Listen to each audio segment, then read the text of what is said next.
Com Ricardo Neves de Sousa, do PSD, Daniel Lucas, pela Guarda, e João Vaz, do PS, que substitui hoje Gonçalo Amaral. Vamos pôr a conversa em dia no primeiro programa deste mês, por causa dos feriados de 1 e 8 de dezembro. E começamos com a eleição de Carlos Condesso para a presidência da Comunidade Intermunicipal Região Beiras e Serra da Estrela. Ricardo Neves de Sousa, o que espera do mandato de Carlos Condesso?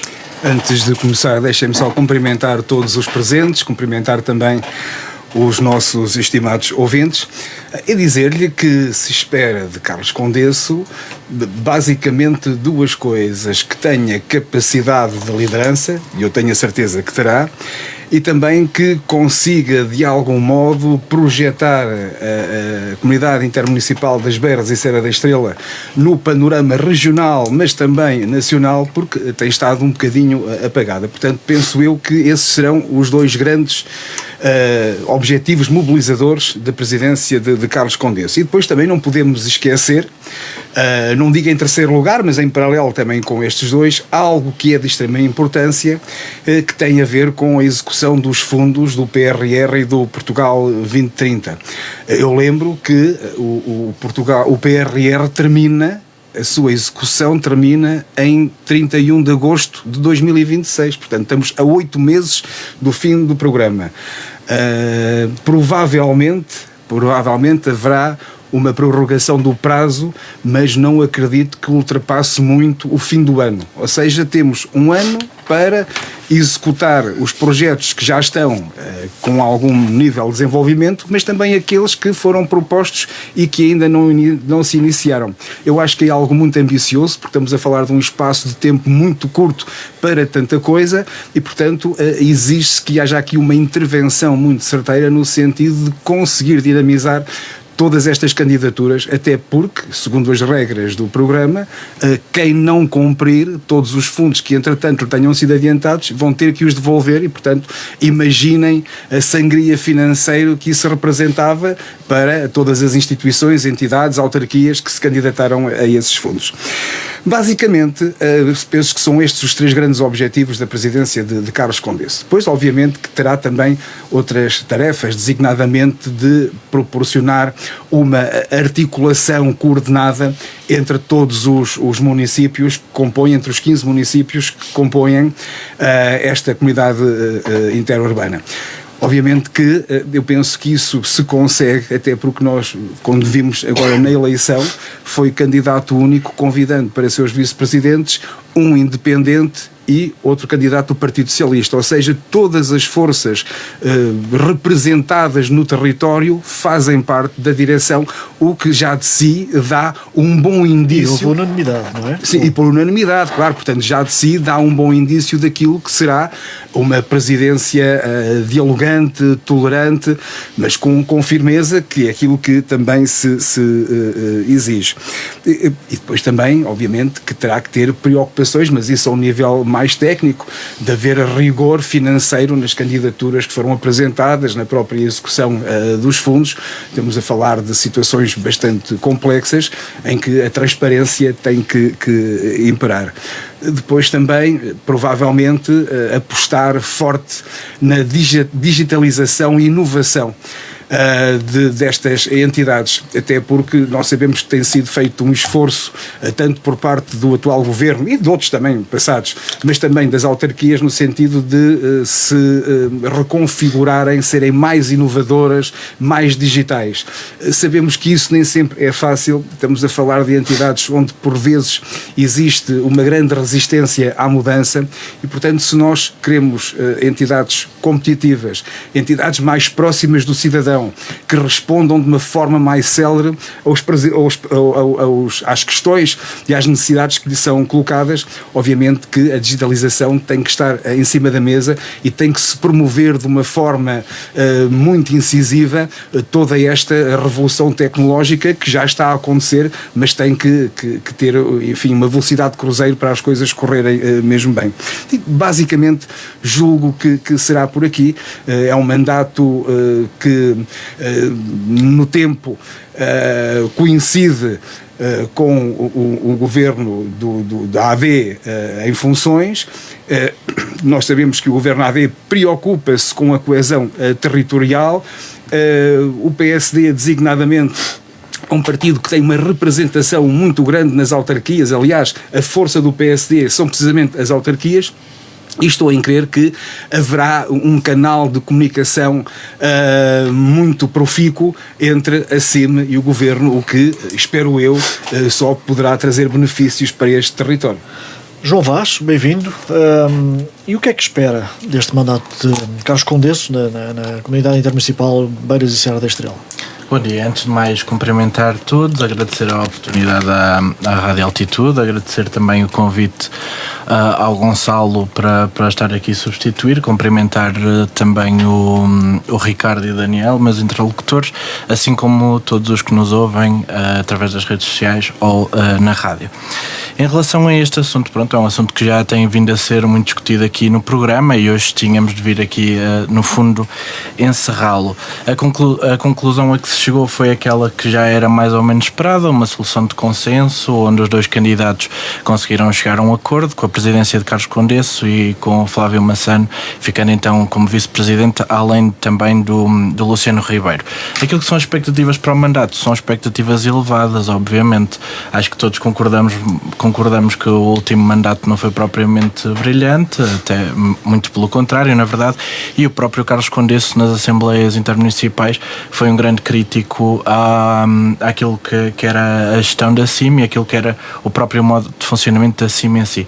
Portanto, quando há uma pessoa que é uma voz ativa e crítica a uma forma de funcionar e que se disponibiliza para se candidatar a gerir esse órgão, é porque terá um projeto diferente, um projeto melhor para implementar nesse órgão. Portanto, as expectativas são obviamente elevadas. Em relação aqui ao que o Ricardo disse, que o PSD preocupa-se com a coesão territorial, não é isso que nós temos vindo a ver, mas temos obviamente a expectativa que Carlos Condesso consiga, como o Ricardo já vem aqui falando nos programas, agarrar nos números que tem no seu telefone e conseguir trazer vários projetos importantes aqui para a nossa região.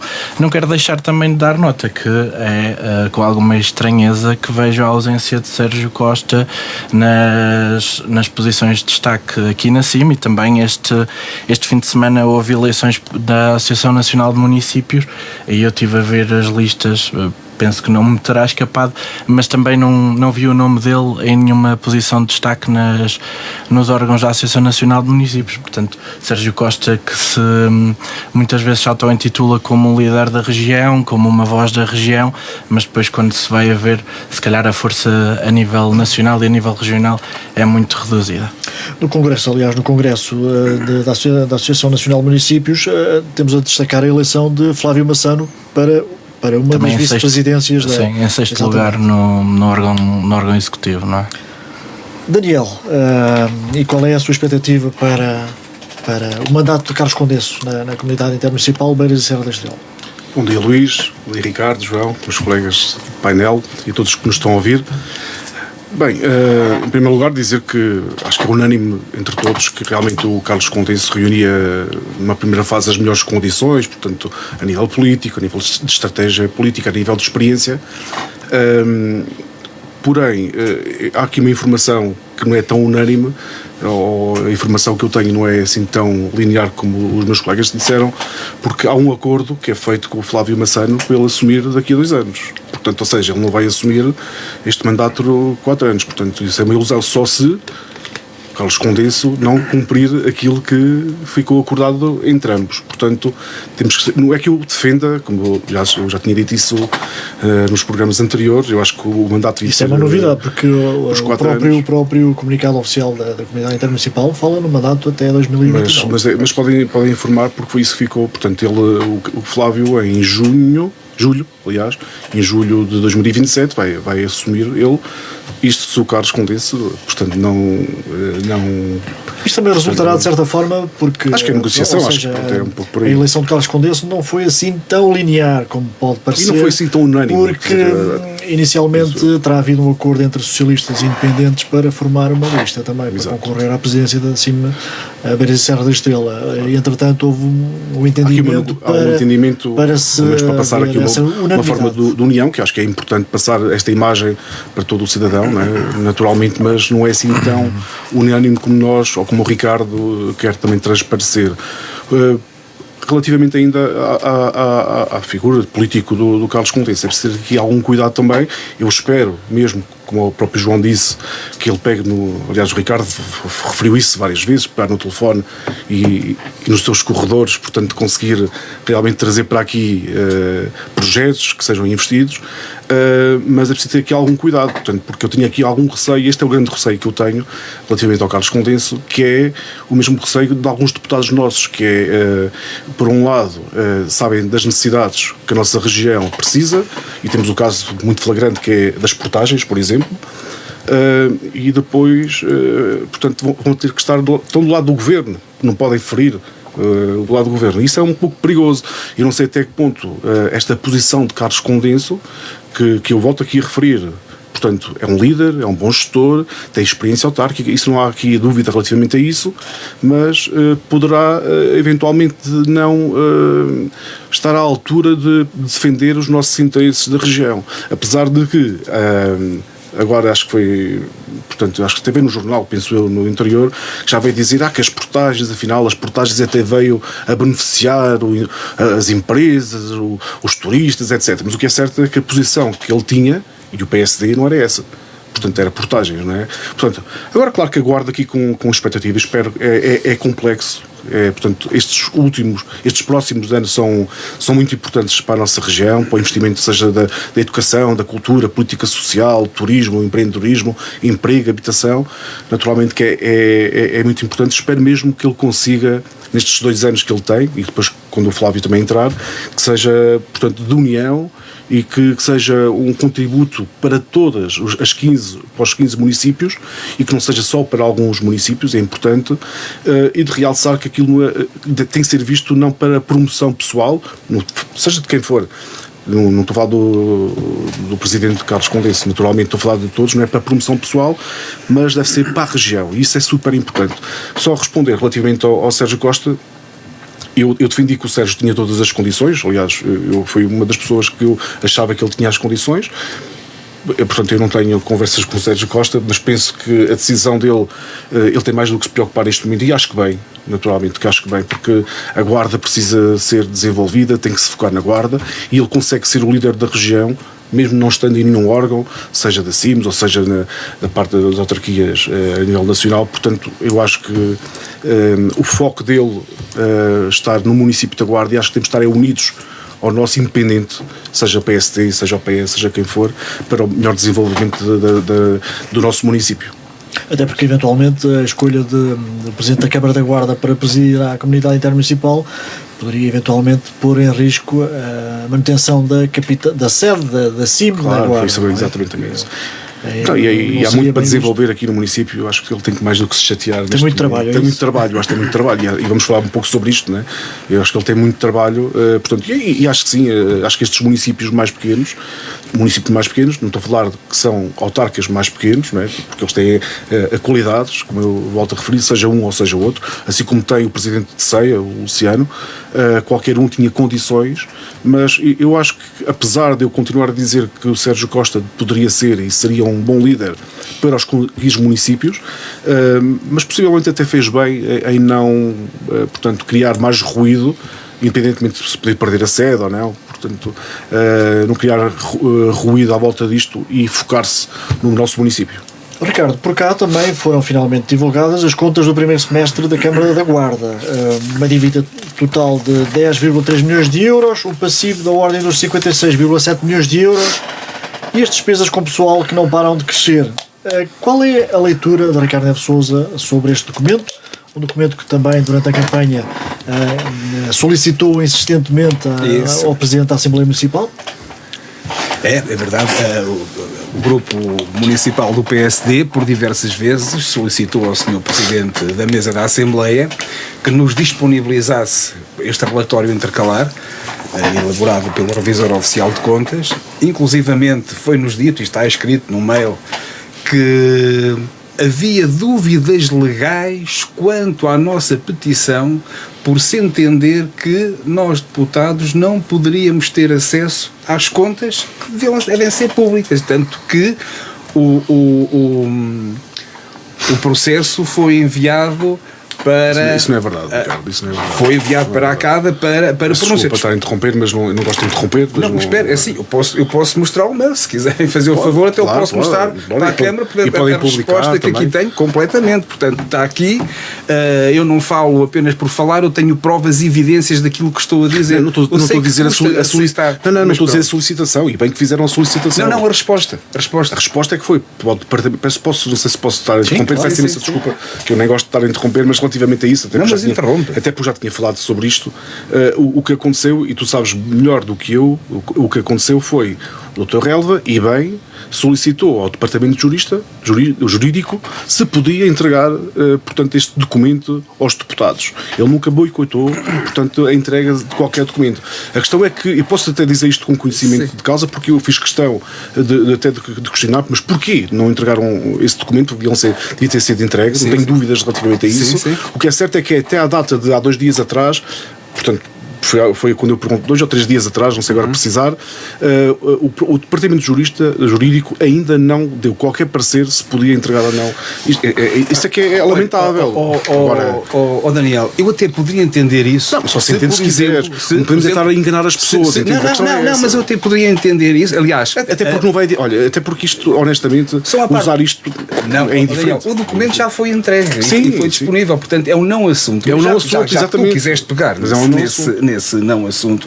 Eu até poderia entender essa reticência, enfim, se o Dr. Relva fosse uma pessoa iletrada ou de uma área completamente antagónica ao direito. Agora estamos a falar de um dos mais reputados e renomados juristas desta terra, que foi notário durante não sei quantos anos, quer dizer, isto ao final aquilo que eu vou dizer agora só me valida a mim, porque o que é que aqui esteve. Mas há 2 meses, não sei se te recordas, há 2 meses, o que eu disse, e só me valida a mim, porque não questionei, mas é tão legítimo, portanto, a solicitação desse parecer, como foi a retirada dos outdoors a anunciar as obras ou o que estava a ser feito. Okay. Então pronto, eu vou dar a minha interpretação. Entendes? Ou seja, mas é um não assunto. Então, mas eu vou dar a minha interpretação. Peço desculpa estar a interromper. Se as coisas fossem transparentes e normais, como deveriam ser, este documento era-nos entregue quando tinha sido recebido.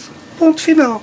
Acontece que o período em que esse documento supostamente nos iria chegar às mãos era em plena campanha eleitoral. Estás-me a dar razão. Então. Pronto, agora vejam só os nossos senhores ouvintes, se esse documento chegasse em plena campanha eleitoral e dissesse assim: olha, o primeiro semestre, no meio do ano, terminou com um resultado líquido negativo de mais de 600 mil euros. Portanto, logo aqui, temos aqui um reboçado daqueles docinhos bons. Chato, não é? Pronto, em plena campanha eleitoral. Calma, quando no período homólogo, ou seja, a 30 de junho de 2024, esse mesmo resultado era de quase 250 mil positivos. Ou seja, num ano, o resultado diminuiu quase 850 mil euros. Pronto. Depois também nos dizia assim o relatório: olha, os gastos com pessoal subiram mais de 17% relativamente ao período homólogo do ano passado. Portanto, temos mais 1 milhão, ouçam, 1 milhão e 300 mil euros em gastos com o pessoal.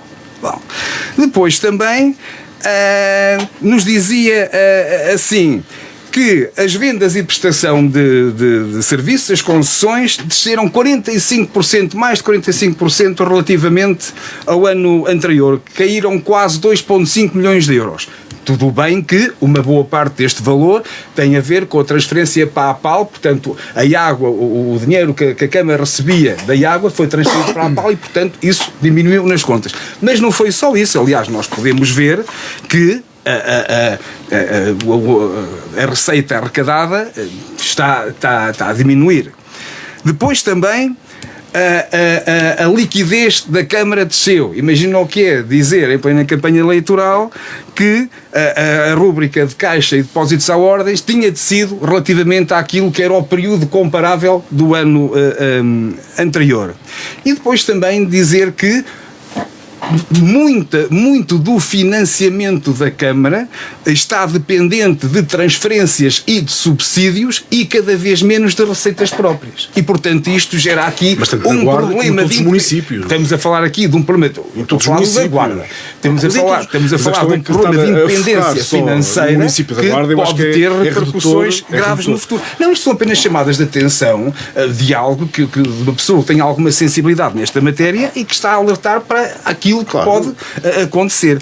E, portanto, assim, é natural que houvesse aqui uma tentativa política de sonegar as contas intercalares no período em que foi, para evitar algum burburinho por parte da população, quer dizer, e saberem-se algumas verdades que depois se vieram a saber, mas também já não interessava. As pessoas votaram, pronunciaram-se, está resolvida a questão. Portanto, assim, o que eu acho lamentável, não tanto, portanto, esta degradação acentuada das contas, mas tão só o facto de haver esta manipulação política para, de algum modo, cercear a informação. Olha, não bastam já os jornais a quererem ser embora, quanto mais as próprias entidades que deveriam ser os arautos da transparência sonegarem informação relevante e importante aos seus cidadãos e, designadamente, àqueles que os representam, que são os deputados na Assembleia Municipal. E essa informação poderia fazer a diferença na campanha eleitoral? Vamos lá ver. Agora, muito sinceramente, obviamente que se isto viesse a público, o resultado não virá. Não, sejamos francos. Mas provavelmente criar-se-ia na opinião pública uma percepção diferente relativamente àquilo que foi a gestão do município no último semestre. Em vez do tema ser o reinado, os reis e não sei o que, era isto o tema. Não era... O tema do PSD. Eu não tenho o dom da adivinhação, se tu estás a dizer. Ou seja, gostava de o ter, mas não tenho. Em vez de ter, é o PPM, a campanha foi só isto, PPM, não havia conteúdo, não havia ideias, não havia nada. Portanto, se houvesse isto, era pronto, para enganar as pessoas, não era? Ricardo, eu acho que lamentável. Peço desculpa. Sobre esta matéria, portanto, o relatório também foi reivindicado pelo Partido Socialista, chegou já depois das eleições, numa das primeiras reuniões do novo Executivo. Qual é a sua apreciação destes dados? Antes de mais, dizer que acho que o Daniel foi agora eleito pelo Movimento pela Guarda agora há um mês, mas já está perfeitamente enquadrado e integrado e já aprendeu perfeitamente quais é que são as desculpas que se devem dar quando alguma coisa corre mal. Que é como faz o Sr. Presidente, que é a culpa é minha, mas não é minha, a culpa é dos técnicos. A culpa é dos técnicos. Os técnicos é que não deram o parecer. Mas só para responder isso é simples. Se eu quisesse aprender alguma coisa, e aos últimos 25 anos dos relatórios intermédios, sobretudo dos relatórios intermédios, já não falo das contas finais, tudo bem, mas ia aos relatórios intermédios e aí aprendia muita coisa. Mas vejam, analisem, o Ricardo que é esta área, analisem os últimos 15, 20 anos, portanto, desde o PSD, onde também teve o Sérgio Costa, naturalmente, mas analisem os relatórios, mas do PS também. Portanto, se eu tivesse que aprender a cartilha, como o Ricardo gosta muito desta palavra da cartilha, aprendia com o PS e com o PSD, não tenho dúvidas. Os documentos não foram entregues aos deputados municipais porque os juristas não deram o parecer. Os documentos não foram entregues na reunião de Câmara de 22 de setembro, porque os técnicos da Câmara já tinham enviado a ordem de trabalhos e não tinham lá incluído o documento que tinha chegado dia 10 de setembro. Portanto, a culpa é sempre dos técnicos, não foi de forma alguma o Presidente Sérgio Costa ter receio daquilo que poderia ou não estes resultados ter efeito no resultado. Obviamente não podemos adivinhar, mas indiferentemente se isto teria ou não efeito, tinha que ter sido público, o documento tinha sido entregue a tempo de ser público e, aliás, se o Presidente da Câmara... Mas eu não sou contra que seja divulgado, pelo contrário. A altura que, infelizmente, a altura era na campanha eleitoral, foi pedido um parecer que não... Agora, e ninguém está a dizer que a culpa foi dos técnicos. Foi o que acabaste de dizer. Não, o que eu disse Que os técnicos só há 2 ou 3 dias é que tinham dado o parecer. Não, ainda Então, não deram o parecer. não deram. Pronto, Ainda então nem os juristas demoram 2 meses a dar um Ou parecer. seja, faço ideia. já Pronto, já ok. o documento foi entregue e ainda estão. Não, 2 não, Mas é- 3 mas é meses. incrível, Os não é? juristas demoram 3 meses a dar um parecer. Mas é incrível. E agora, Incrível. se eles se manifestarem em sentido contrário, dizer não pode ser, pá, então já o temos, então e agora? Como é que é? Não, mas é incrível, não é? Pronto, agora já não é preciso dar. Pronto. Mas é do conhecimento público. Isso. Agora, falando em relação ao documento em si, pronto, a falta de vontade do Presidente de o entregar é óbvia. Ele dizia que muitas vezes falou com o escritório do ROC para entregar os documentos, tinha tanta preocupação, o documento chegou, não sei como é que lhe demorou tanto tempo a ir às mãos e como é que demorou tanto tempo a passá-lo para quem tinha que o passar. Mas em relação ao documento em si, eu vou ter que repetir alguns argumentos, porque o Ricardo parece que foi tirar os argumentos que utilizou aqui à publicação da Conselhia do Partido Socialista, mas de facto é preocupante apresentar o documento, apresentar o Vocês fazem resultado. uma nova AD aqui na Guarda. Nós a aliança da política do bota abaixo, não é a aliança democrática. Portanto, o resultado líquido negativo de 600 mil euros. Não fui eu que disse. Obviamente percebes o tom irónico que eu disse, não é? Não sei, não percebi, não peço desculpa. O resultado líquido negativo de 600 mil euros é claramente uma preocupação. O aumento com os gastos do pessoal é uma coisa que depois nós, quando agarramos no jornal e vemos assim, Câmara da Guarda põe manutenção dos jardins a concurso por 2,5 milhões, é uma coisa que nós vermos o pessoal a aumentar e continuamos a contratar fora porque não temos pessoal e continuamos a gastar mais dinheiro a ir a contratar serviço e gastamos mais dinheiro em pessoal, é uma coisa que não se percebe. As prioridades estão claramente invertidas. Os gastos com o pessoal representavam 36% dos gastos. A nível da aquisição de bens e serviços, 32% e só 20% em investimento. A nível dos fundos disponíveis, foi transitado no mandato anterior 8 milhões. Hoje em dia temos 2 milhões e 600, portanto há um gasto acelerado das reservas que temos para fazer face a algum problema que possa haver. Está a ser tudo consumido. E depois não posso também deixar de fazer referência àquilo que foi levantado pelo vereador António Monteirinho na última reunião, que foi a questão da dívida à APAL, que já vai nos 850 mil euros e que o Presidente da Câmara não soube esclarecer a que é que se referia esta dívida, como mais demonstrou desconhecer sequer a existência desta dívida. Portanto, uma pessoa que gera contas assim, 850 mil euros não são trocos, que desconhece dívidas desta dimensão e que também não achava obviamente justificar porque as desconhece, é preocupante para nós termos um Presidente da Câmara que gere contas desta forma. Daniel? Eu já fui dizendo, peço desculpa estar a interromper, mas há coisas que custam-me um pouco estar a ouvir quando não são, acho que honestas, no fundo é um pouco, pelo menos ser aqui um pouco mais intelectualmente honestos. Mas isto eu acho que aqui o importante, como eu disse, convido-vos a verem os 25 anos, os últimos 25 anos, 20 anos, para ver estes relatórios intermédios. Contudo, também faço aqui uma salvaguarda, que isto é o jogo, usando aqui a gíria futebolística, portanto o jogo não é como se começa, não é? Portanto, é como se acaba. Vamos aguardar com serenidade, com a palavra que vocês gostam muito também de usar e de humilhar as pessoas e de usar, que é no recato, não é? Portanto, aguardem. Portanto, acho que é importante vocês aguardarem e vamos ver depois as contas. Agora, aqui acho que é importante é que houve aqui muito investimento. Estamos à espera do retorno, seja do PRR, seja do 2030, que ainda não veio, e tiveram que se adiantar obras. Isso é que vocês também têm que falar. E relativamente ao aumento de pessoal, vejam o mapa que foi aprovado. Mesmo assim ainda faltam pessoas, quer dizer, isto já vem de antes. Não sei. De antes, quando é que a Câmara Municipal agora teve quase 1000 funcionários? Já vem de antes? Já, de quando? Não é assim tão diferente. Não, mas é importante, é importante, e já referi isso e volto aqui a referir, é importante que os próximos anos, os próximos 2, 3, 4 anos, vão sair mais de 200 pessoas. Daniel, desculpa, tu estás a dizer que houve muito investimento. Quando tu tens mais de 60, tens quase 75%, não, tens quase 70% dos gastos em despesas correntes. Mas Como é que tu dizes que houve muito investimento? Então a Câmara só serve para se autogerir. Só faz autogera. Se nós olharmos para as contas intercalares, vemos que o investimento, ou seja, a execução das despesas de capital até 30 de 6 de 2025... apoios às instituições, aos bombeiros, sapadores... Meu amigo, despesas de capital, vulgo investimento, até 30 de 6 de 2025 eram 9 milhões e pouco. Estamos a falar de 30 e pouco por cento de execução. Se isto aqui é muito investimento.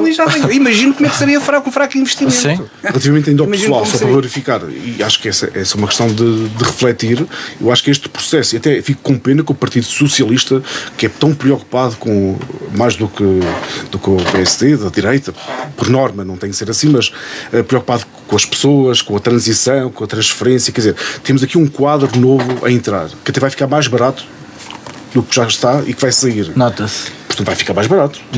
Vai ficar mais barato. As Por isso é que continua a aumentar os valores. Vai aumentar porque as pessoas, na transição de saída, são pessoas que vão para a reforma e há aqui uma transição de conhecimento que eu acho que é uma forma bem feita de fazer as coisas. Portanto, se não estás a defender o pacote laboral também, por exemplo, do Ricardo, não é? Portanto, é um pouco por aí. Essa é uma pergunta que eu faço. Daniel, qual é que achas que deve ser o motor económico dos territórios? São as autarquias ou são as empresas?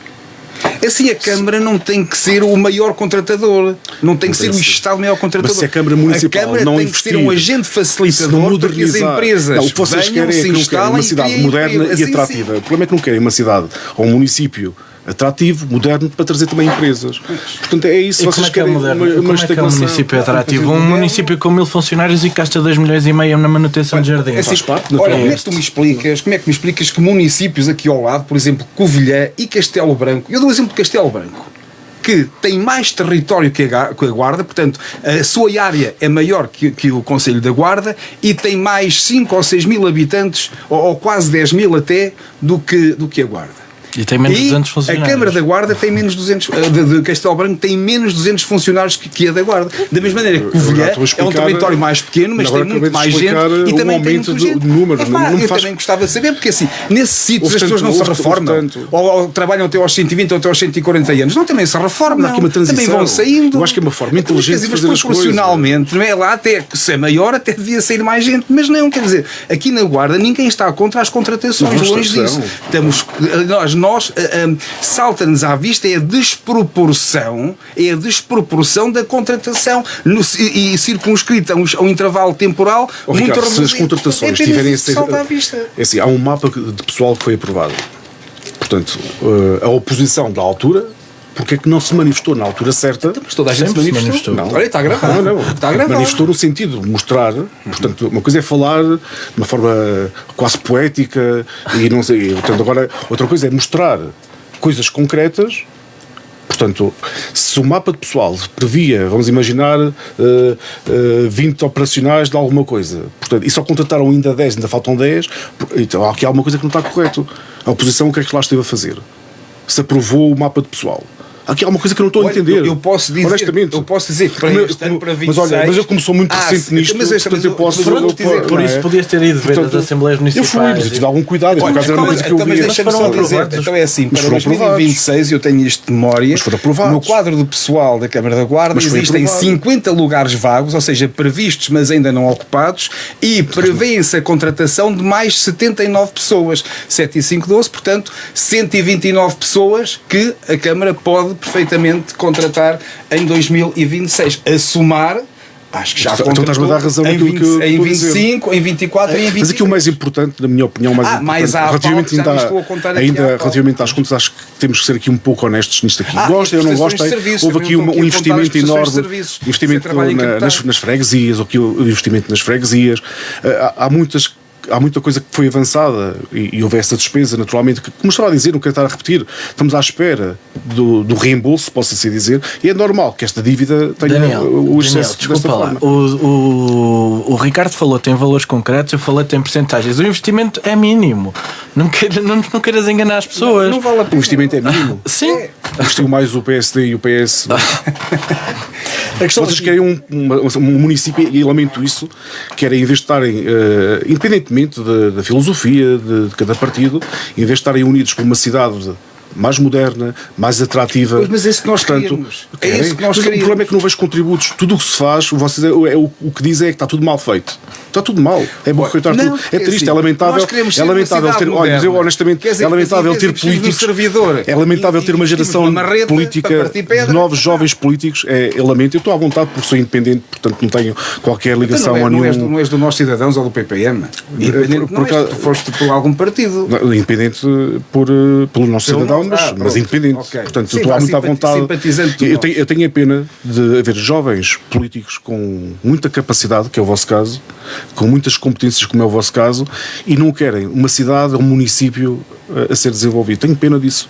Portanto, tragam ideias, portanto, tragam daquilo que se deve fazer. Olha, então Isso é que peraí. acho que é A dúvida é se nomeadamente no pessoal, se este reforço do pessoal da Câmara se vai traduzir em eficiência e eficácia dos serviços É assim, municipais. eu acredito, e isto só me valida no meu pensamento, eu acredito que esta primeira fase, durante alguns meses, que é natural, as pessoas estão a aprender, portanto são pessoas que eu não sei precisar aí, mas o Ricardo, como tem os dados todos, deve saber melhor do que eu dizer. Não estou a dizer isto com ironia, estou mesmo a falar a sério, mas a idade média das pessoas que entraram deve ser jovens recém-licenciados, não sei. Eu não Portanto, sei, eu sei que a idade média estava em 40 e tal ou 50 anos. não faço ideia, mas pronto, eu quero acreditar que estas pessoas. Eu presumo que tenha descido.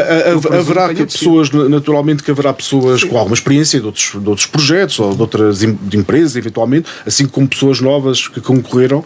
Agora, eu acho que temos que pensar, isto só me valida a mim, eu acho que dentro, como qualquer empresa, dentro de 6 a 1 ano, esticar já aqui um pouco a corda, reconheço isso, que é um processo de aprendizagem e eu quero acreditar que seja possível, que seja depois no futuro pessoas muito mais eficazes e eficientes, isso não tenho dúvidas. Portanto, se não for assim, então aí temos que nos pronunciar naturalmente, mas eu acredito que o objetivo é para trazer o objetivo, nós sabemos que é para substituir as pessoas que vão saindo dos próximos 2, 3 anos, que são mais de 200 pessoas, segundo o que eu sei. Agora, eu quero acreditar que esta juventude, independentemente da idade, ou pelo menos que traga aqui mais eficiência, eu quero acreditar nisso.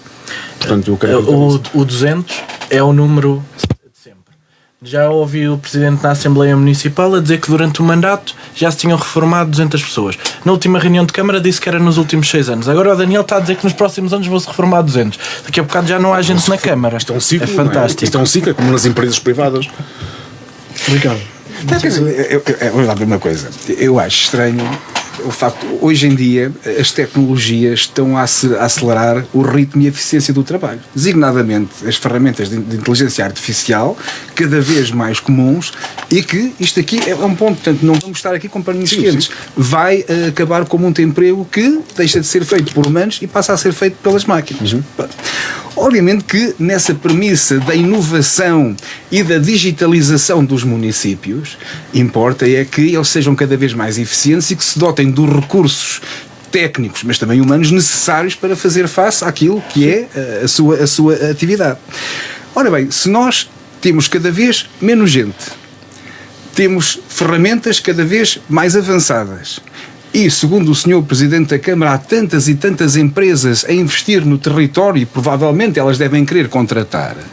Porque é que a Câmara da Guarda, neste momento, é o segundo maior empregador do distrito? Se é uma necessidade, não precisa. Não, quer dizer, um território num país da Europa Ocidental e civilizada, em que é o Estado, o município, o segundo maior empregador de um território tão vasto como o Distrito da Guarda, é sintomático e quer dizer alguma coisa. Obviamente que, e isto é transversal, o Estado tem que ter presença nos territórios, com certeza que sim.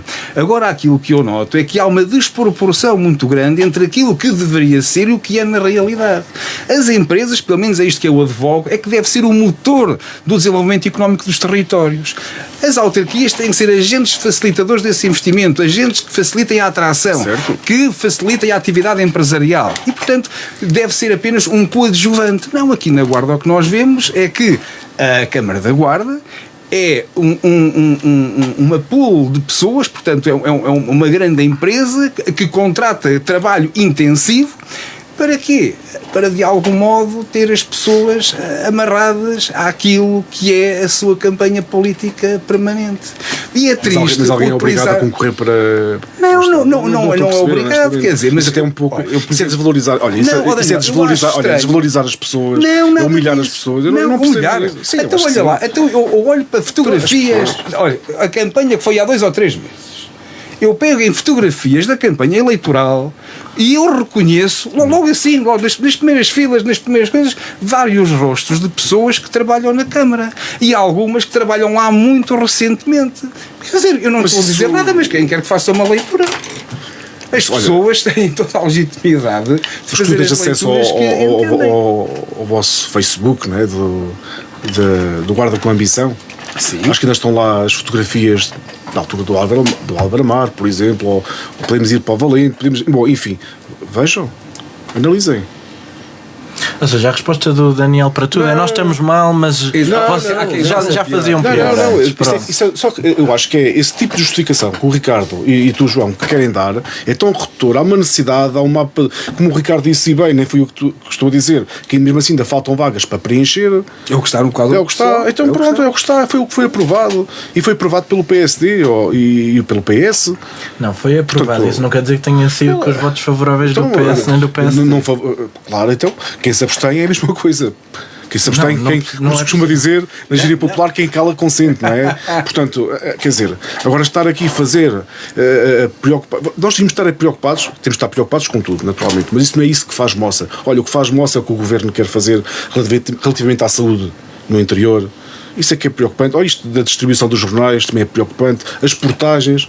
Quer dizer, tudo é importante, naturalmente. Não estou a dizer que agora, qualquer dia tiram-nos tudo, o Governo tira-nos tudo, tira-nos o tapete e nós estamos preocupados porque há uma necessidade na Câmara da Guarda de aumento de pessoal e estamos preocupados com isso em vez de estarmos preocupados com as decisões macro que está a vir do Governo, que qualquer dia não temos nada no interior. Isto porque são filiados e estão muito agarrados ao poder político. Parece mal. Daniel, mas provavelmente os deputados do PPM e do NOS na Assembleia da República encarregar-se-ão de lutar por este desígnio. Mas eu espero que o Sérgio, senão serei eu também uma voz contra o Sérgio Costa, e fica aqui registado, que está gravado, se ele, enquanto líder do município, da capital do distrito, se ele não bater ou der um murro na mesa, portanto, para trazer para aqui coisas ou para melhoria dos nossos interesses do interior, portanto, eu serei o primeiro aqui a fazer uma meia-culpa relativamente a isso. Então nem devias ter juntado a ele, que pelo que vimos nos últimos 4 anos...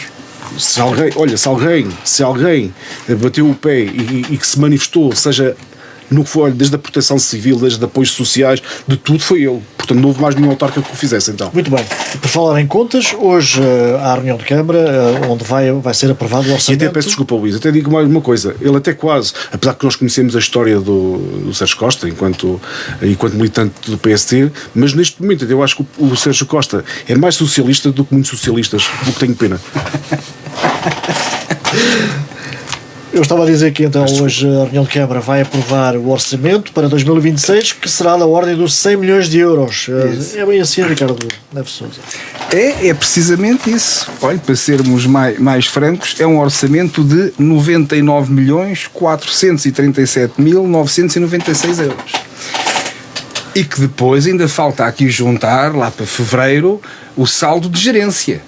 Portanto, é um orçamento que vai ultrapassar largamente os 100 milhões de euros. Mas, pegando nisso, eu começo também pelas notas introdutórias do orçamento para responder aqui ao Daniel. Há bocado o Daniel instigou-nos aqui, a oposição, representada aqui por mim e pelo João, a trazermos mais ideias, a trazermos novas ideias, a não sermos sempre tão críticos. Foi o que disseste, não foi? Pronto. Então eu vou. Exato, com certeza. Enquadrada. Isso, tudo isso. Então, olha, eu por acaso, eu até retirei aqui 2 parágrafos que foram retirados do preâmbulo. Quem quiser ir ver é a página 12 e página 13. Ainda não está disponível. Não está, mas quando tiver já fica. É página 12 e página 13. Então ele diz assim: a análise séria e objetiva às propostas apresentadas pelas diferentes forças políticas demonstra, porém, que a grande maioria, mais de 75%, coincide com medidas que o município já implementou, tem em execução ou encontra-se a desenvolver. Outras revelam-se redundantes ou replicam políticas que já fazem parte da estratégia municipal e algumas são tecnicamente economicamente inviáveis ou dependem diretamente do governo. Ou seja, traduzido, nós pedimos contributos à oposição, mas estamos a borrifar porque já cá temos aquilo que Isso é queremos. interpretação. E depois, calma, não, mas depois está aqui o remate. Este é que é o remate final, que diz assim, página 13, quando tiver disponível podem ir ver. Mas há um princípio que nunca abdicaremos. O Executivo respeita todos, vê-se, mas não aplicará programas eleitorais que não o seu, porque só o programa sufragado pelos guardenses tem legitimidade democrática para orientar o futuro do Conselho. Certo. Ou seja, vem reforçar que eu pedi contributos, vocês deram, olha, só do PSD foram mais de 80. Mas sei que eram mais de 7 páginas de contributos em diversas áreas. Quantos é que lá estão vertidos? Certo. Do PS não faço ideia. Portanto, é assim, desafiam-nos a ser cooperantes, desafiam-nos a ser colaborantes. E os partidos fazem aquilo que nos é pedido para ajudar a promover e dinamizar a Guarda. E depois, quando os decisores políticos do Conselho recebem esses contributos, o que é que fazem? Olha, aquilo que o André Ventura fez na Assembleia da República às propostas. Estamos a aprender bem. Exatamente. Foram para o lixo. Foi isso que aconteceu. Bem, agora, voltando ao orçamento em si. Bem, estamos perante um orçamento que é o maior orçamento de sempre. Houve um do PS que se aproximou, que há uns anos, no tempo do engenheiro Joaquim Valente, mas este é o maior orçamento alguma vez apresentado no Conselho da Guarda. E, portanto, nós, para este orçamento, verificamos que, relativamente ao orçamento inicial de 2025, portanto, eu não estou a pôr aqui ainda o saldo de gerência e mais algumas acrescentes, algumas modificações que houve ao longo do ano, portanto, é um orçamento que tem quase mais 23 milhões de euros que o inicial de 2025. Portanto, é quase 30% superior. E depois tem outra particularidade, que é o seguinte: este orçamento tem de despesas de capital, tem mais de 52 milhões de euros relativamente àquilo que tinha em 2026. Ou seja, em 2025. Ou seja, 2025, que era um ano eleitoral e toda a gente concede no sentido de saber que as autarquias gostam sempre de empolar. É normal, toda a gente o faz, o PSD também já o fez, o PSD. Portanto, apresentou-nos um orçamento de 28 milhões de euros a nível do investimento de despesas de capital. O orçamento de 2026 vai para 52 milhões de euros. Ou seja, houve aqui um crescimento significativo, uma variação muito grande a nível do investimento. Aliás, neste orçamento, pela primeira vez na história, as despesas de capital são superiores às despesas correntes. Do ponto de vista da análise financeira, isto é perfeito, está muito bem. Ok, nada a dizer. Mas agora vamos à outra face da moeda, que é o realismo. Este é um orçamento irrealista. Irrealista. Tomara eu e tomara toda a Guarda que isto fosse verdade. Eu aplaudia de pé, até as mãos me doerem. Ficou gravado. Dizer, mas nós sabemos... Está gravado. Está gravado. Não, mas a sério, mas digo isto, queres que eu repita? Se isto for cumprido, eu levanto-me e aplaudo até as mãos me doerem, porque efetivamente estamos a falar de um feito... Acho que nem o Super-Homem conseguia isto. Mas pronto, mas isto encarna aqui e enferma de outras circunstâncias, que é o seguinte: grande parte deste investimento está dependente dos fundos comunitários. Ou seja, há obras que estão candidatadas e, portanto, PRRs e PTs 2030 estão aqui. E eu agora vou buscar aquilo que eu disse no início relativamente a uma dos objetivos da CIM, da presidência da CIM. Muito deste investimento é PRR. PRR esse que tem que estar executado até 31 de agosto, ou melhor, até ao fim do ano. Eu considero até ao fim do ano. Bom, acredito que algum que já se tenha iniciado até possa estar finalizado. Até e aquele que não foi. Alguém daqui acredita que num ano é possível, mesmo havendo já projeto, lançar obra, fazer e concluir tudo e ter tudo pago e apresentado no espaço de um ano? É que aqui podem acontecer duas coisas. Ou a Câmara se atravessa, não faz dentro daquilo que está estipulado e tem que devolver verbas, ou então inscreveu o investimento em orçamento que depois não tem capacidade para fazer e não faz. E o que é que vai acontecer no orçamento de 2027? Estas obras que agora apareceram e estão dependentes do PRR, pura e simplesmente esfumam-se no ar porque nem sequer aconteceram. portanto, estas são as duas alternativas que este orçamento oferece aos cidadãos da Guarda. Eu teria muito gosto, acreditem, mas eu digo isto do fundo do coração, eu gostava mesmo muito que isto fosse cumprido. Mas acho que é irrealista, porque a Câmara da Guarda não tem essa capacidade. Aliás, como muitas outras câmaras, aqui à volta não têm. Mas reparem, neste momento há um problema a nível da construção civil, não há mão de obra. Então como é que querem desenvolver atividade se não há mão de obra que suporte essa mesma atividade? Portanto, isto é uma falácia que cai ao primeiro abanão. Eu gostava muito que assim não fosse, mas temo que assim seja. Portanto, João Vaz. Ao fim de 26 voltaremos a falar. João Vaz? Sim, também fazer aqui uma referência àquilo que o Daniel disse aquele discurso um bocado desanimador de que os jovens da Guarda têm muito talento, mas só querem trabalhar do contra. Pronto, nós felizmente no último mandato tivemos uma representação jovem muito boa nas várias bancadas, desde o Rebalo no PSD, desde o Zé Rodrigues no PG, a Bárbara Xavier no Bloco de Esquerda, e que trouxeram muitas propostas à Assembleia Municipal e que trouxemos muitas propostas à Assembleia Municipal, a maioria delas até aprovadas e que não foram executadas.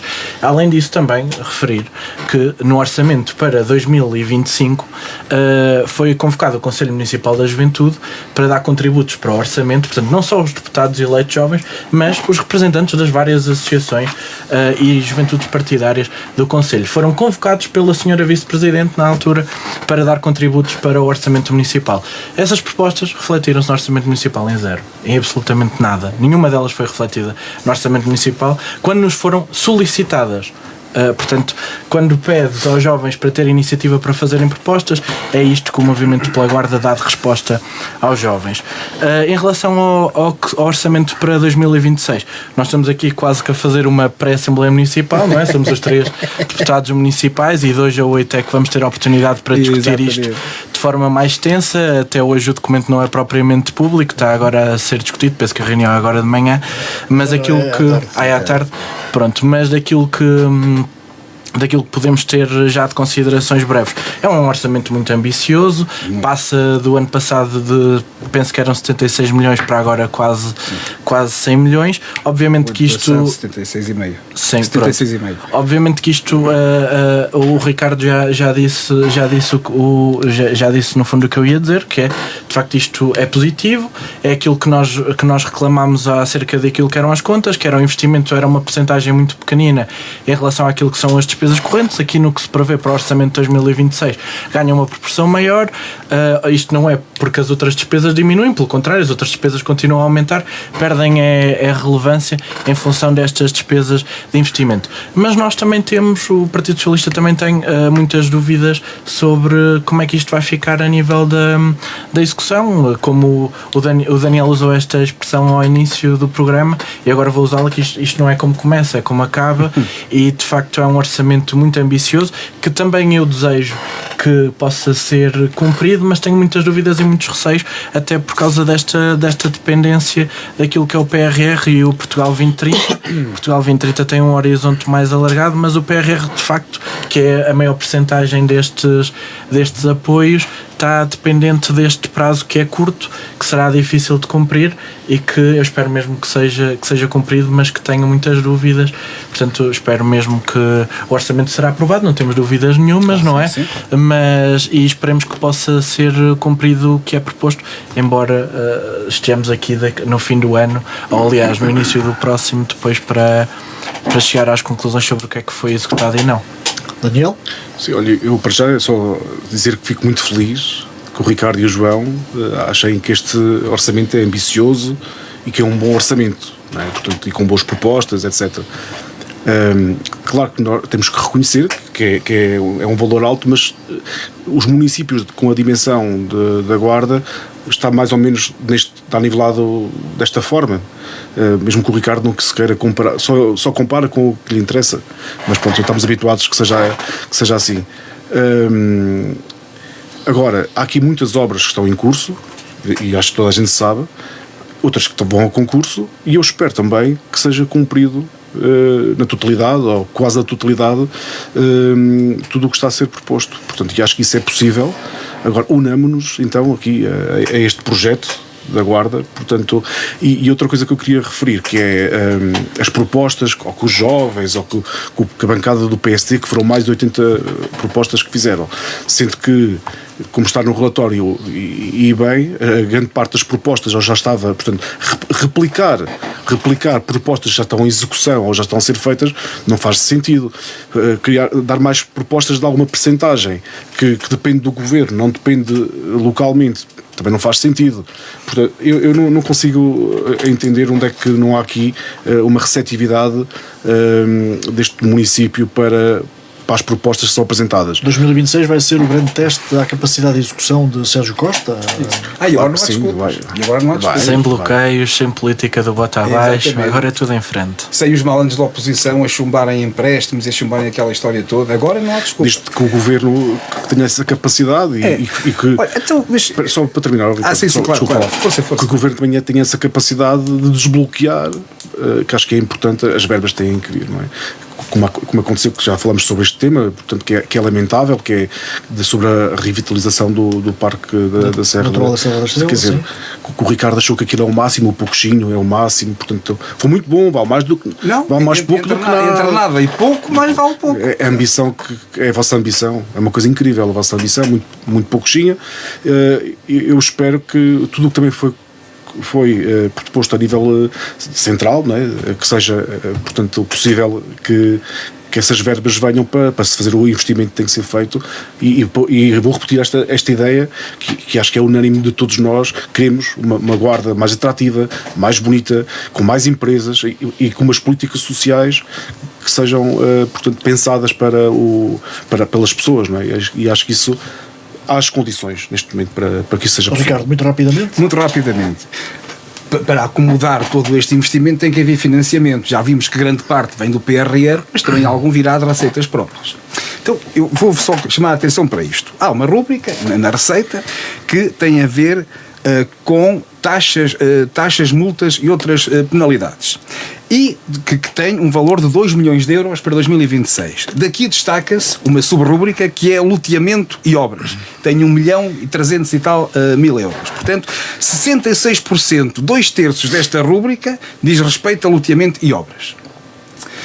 Vamos imaginar que isto tem a ver isso é uma previsão. É uma previsão. É uma estimativa que a Câmara espera receber em 2026 em loteamentos e obras. Exato. Ou seja, que é aquele dinheiro que as pessoas, quando lá vão a submeter o projeto, têm que pagar.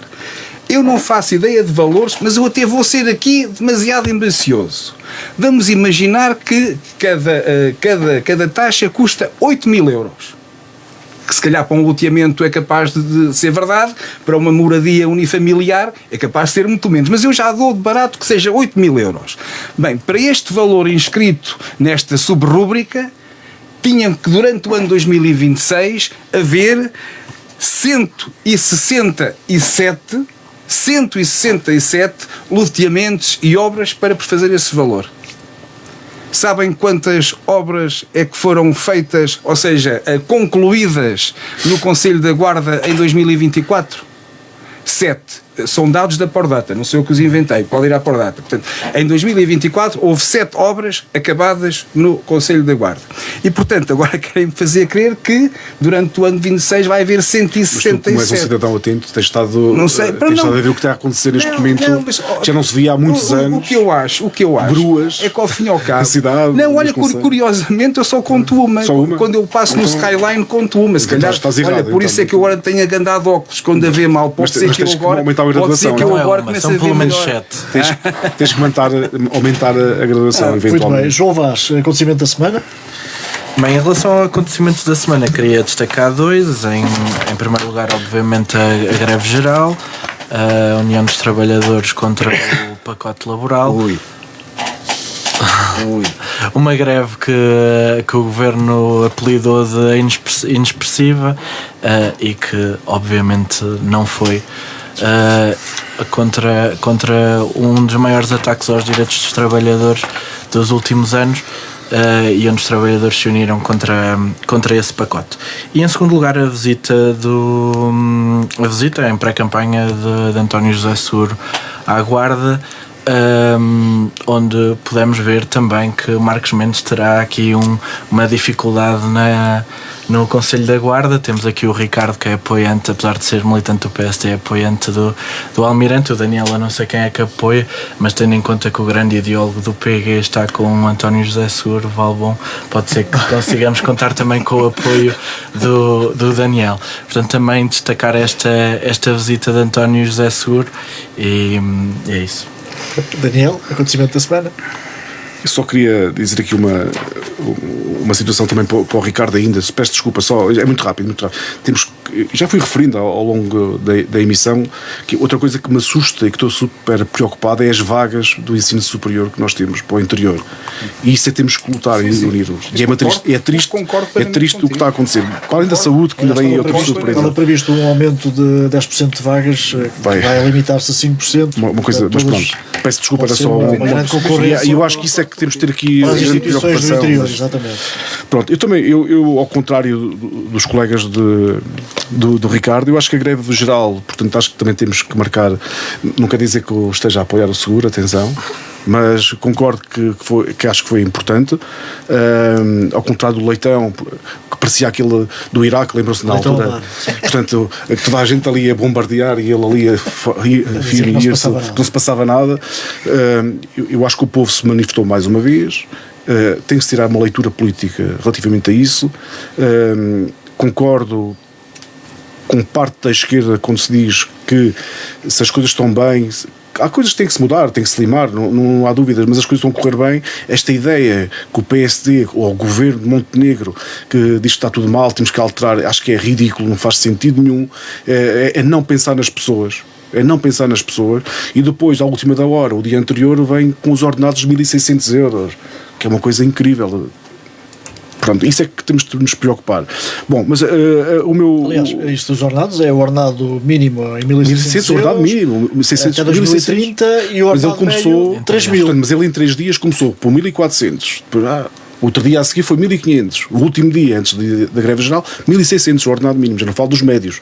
É incrível qual é que é a credibilidade que um primeiro-ministro. É incrível, como é que ninguém acredita nessas propostas. Não é incrível, como é que não acredito? É óbvio, como é que não acredito, não é? Pois, mas bom, eu queria aqui realçar que eu acho que estamos a falar muito há bocado do PRR, a Guarda, isto, que aquilo, mas a Guarda está no top 3, portanto, que foi quem investiu mais relativamente aos investimentos do PRR.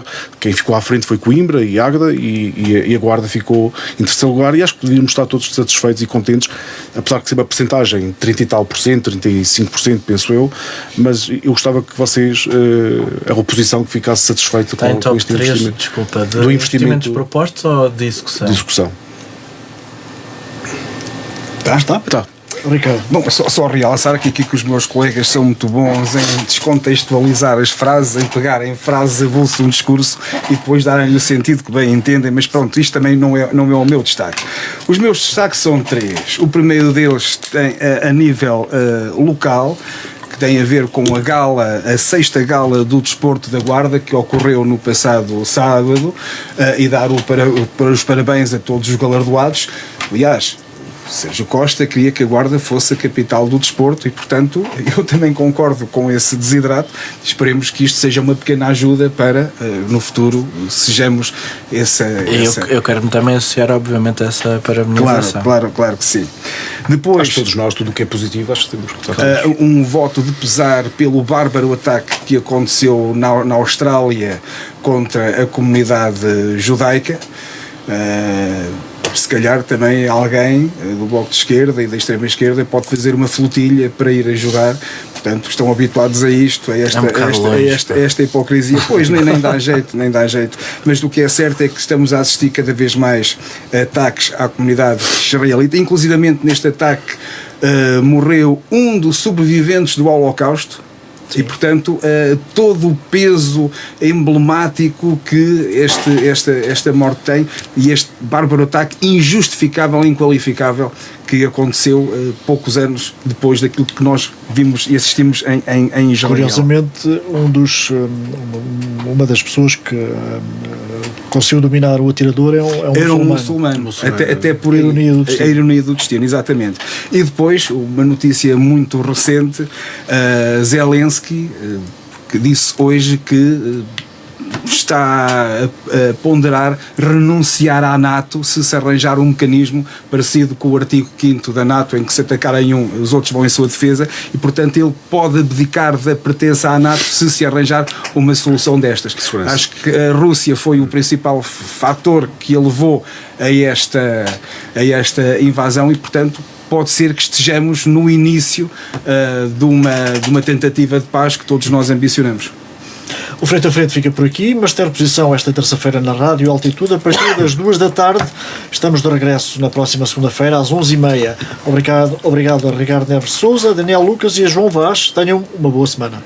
Muito obrigado. Boa semana para todos. Boa semana para todos. E obrigado.